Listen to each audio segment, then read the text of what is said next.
پہلے آئے تھے وہ بھی چلے گئے ہیں، ہم نے بھی جانا ہے۔ میرے پیارے عزیز بھائیوں اور بہنوں، یہ نصیحت ایک دوسرے کو شیئر بھی کیا کریں۔ ہم نے دنیا میں مال جمع کرنے کے لیے اللہ تعالیٰ نے نہیں بھیجا، ہمیں آرام کرنے کے لیے اس دنیا میں نہیں بھیجا۔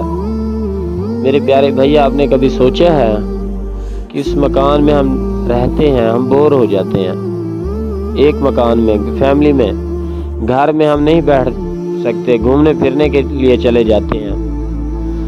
اگر ہم نے اس دنیا میں نیک اعمال نہ کیے تو جہنم، قبر میں تو اکیلے جانا ہے نا، وہاں بورنگ جو ہوگی، وہاں جو عذاب ہوگا، اس کے لیے کچھ سوچا ہے؟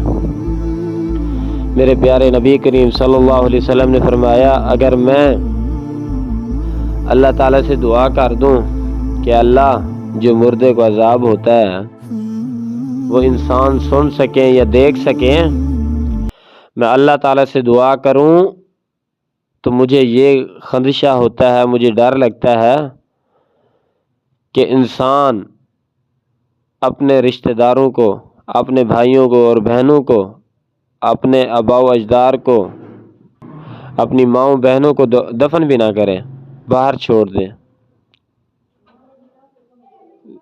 وَلِلَّذِينَ كَفَرُوا بِرَبِّهِمْ عَذَابُ جَهَنَّمَ، ان لوگوں کے لیے عذاب تیار کر رکھا ہے اللہ تعالیٰ نے۔ آسان سا طریقہ ہے، آسان سا حل ہے۔